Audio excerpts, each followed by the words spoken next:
नमस्कार। जरा सोचिए, हमारे हाथ में जो फोन है, हमारे घरों की जो दीवारें हैं, ये सब कहीं ना कहीं भारत की जमीन के नीचे छिपे खजाने से जुड़ी हैं। तो आज हम उसी दौलत यानी भारत के खनिजों की कहानी में उतरने वाले हैं। एक ऐसी कहानी जिस पर देश का आज और कल दोनों टिका है। तो चलिए शुरुआत एक ऐसे सवाल से करते हैं जो भारत को दुनिया के नक्शे पर एक बहुत ही अहम खिलाड़ी बना देता है।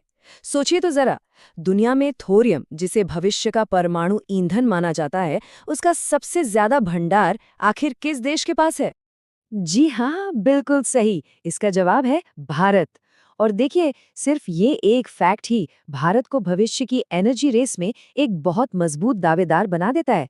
और ये तो हमारी जमीन के नीचे दबे अनगिनत रहस्यों में से बस एक है। तो आज हम इस पूरे खजाने को कैसे समझेंगे? देखिए, पहले तो हम उद्योग की रीढ़ मतलब लोहा और कोयला इनको देखेंगे। उसके बाद सोना हीरे जैसी कीमती चीजों की बात करेंगे और आखिर में उन खनिजों को जानेंगे जो हमारी मॉडर्न टेक्नोलॉजी को चला रहे हैं। तो चलिए शुरू करते हैं। तो सबसे पहले बात करते हैं उस खनिज की जिसके बिना न तो इमारतें बन सकती हैं और ना ही गाड़ियां। और वो है लौह अयस्क। ये सच में आधुनिक भारत की नींव है। स्टील से लेकर आसमान छूती इमारतों तक सब कुछ इसी पर तो निर्भर है। अगर हम ग्लोबल स्टेज पर देखें तो भारत का कद यहाँ काफी बड़ा है। चीन और ऑस्ट्रेलिया जैसे दिग्गजों के ठीक बाद हम दुनिया के चौथे सबसे बड़े लौह अयस्क उत्पादक हैं। और ये आंकड़ा अपने आप में बताता है कि मेक इन इंडिया जैसी पहलों के लिए हमारी फाउंडेशन कितनी मजबूत है। अच्छा, देश के अंदर देखें तो ये खजाना ज्यादातर पूर्वी और दक्षिणी भारत में फैला हुआ है। ओडिशा इस रेस में सबसे आगे है, जहां बारबिल और मयूरभंज जैसी बड़ी खदानें हैं। उसके ठीक पीछे आता है छत्तीसगढ़ अपनी बेलाडीला माइंस के साथ, और फिर कर्नाटक अपनी कुद्रेमुख खदानों के साथ। कह सकते हैं कि ये नाम भारत के इंडस्ट्रियल मैप का दिल हैं। वैसे इस विशाल उद्योग की शुरुआत एक सदी से भी पहले हो गई थी। साल था 1904 और जगह थी झारखंड का सिंहभूम जिला। और यहीं से भारत के इंडस्ट्रियलाइजेशन की कहानी ने असली रफ्तार पकड़ी थी। कर्नाटक की कुद्रेमुख खदानों का जिक्र एक खास वजह से होता है, और वो है मैग्नेटाइट। देखिए, ये कोई आम लौह अयस्क नहीं है। ये एक प्रीमियम क्वालिटी का अयस्क है जिसमें नेचुरल मैग्नेटिक प्रॉपर्टीज होती हैं, और यही चीज इसे स्टील बनाने के लिए बहुत ज्यादा कीमती बना देती है। तो अगर लोहा उद्योग का ढांचा है तो जाहिर है उसे चलाने के लिए ईंधन भी चाहिए, और वो ईंधन है कोयला। ये भारत की फैक्ट्रियों और पावर प्लांट्स का वो इंजन है जो देश के विकास को लगातार ऊर्जा दे रहा है। लेकिन एक बात है, हर कोयला एक जैसी ऊर्जा नहीं देता। इसकी भी अपनी क्वालिटी होती है। सबसे बेस्ट है एंथ्रासाइट। इसमें कार्बन सबसे ज्यादा होता है।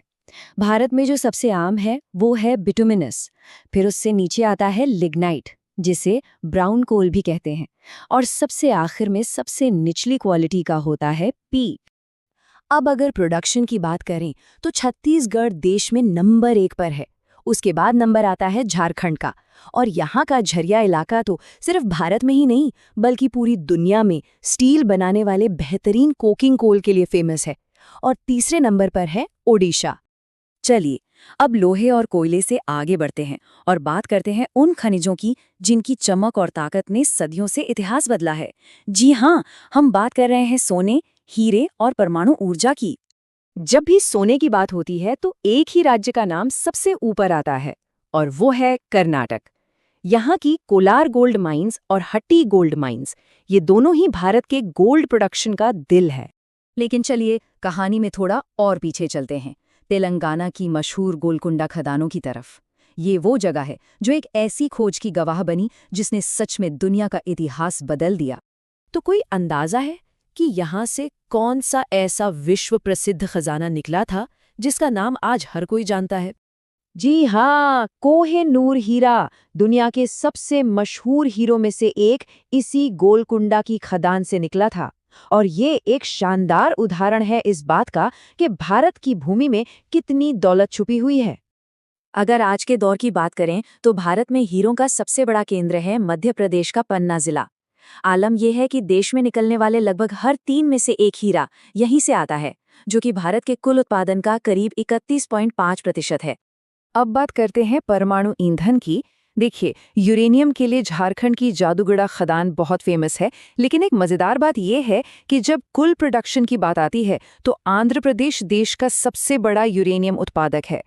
चलिए, अब उन खनिजों पर फोकस करते हैं जो शायद सोने हीरे जितने ग्लैमरस तो नहीं है, लेकिन हमारी मॉडर्न लाइफ और टेक्नोलॉजी के लिए बेहद जरूरी हैं।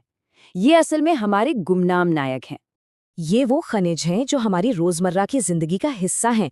हवाई जहाज और बर्तनों में इस्तेमाल होने वाला एल्यूमीनियम उड़ीसा के बॉक्साइट से आता है। रसोई में चमकने वाला स्टेनलेस स्टील वो भी उड़ीसा के क्रोमाइट से बनता है। बिजली के उपकरणों को सेफ रखने वाला अभ्रक यानी माइका आंध्र प्रदेश से आता है और घरों तक बिजली पहुंचाने वाले तांबे के तार राजस्थान के खेतड़ी इलाके की देन है। अब एक ऐसा आंकड़ा, जरा इस पर गौर कीजिए। भारत का लगभग 90% जिप्सम सिर्फ और सिर्फ एक राज्य से आता है और वो है राजस्थान। और हाँ, यही वो कच्चा माल है जिससे प्लास्टर ऑफ पेरिस बनता है।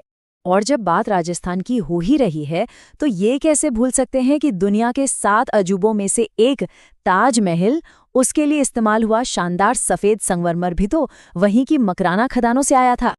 और आखिर में एक और अनोखा फैक्ट, पूरे भारत में टिन का उत्पादन करने वाला इकलौता राज्य है छत्तीसगढ़। इससे पता चलता है कि हमारे देश में खनिज संपदा कितनी डाइवर्स है और कितने अनोखे ढंग से बंटी हुई है।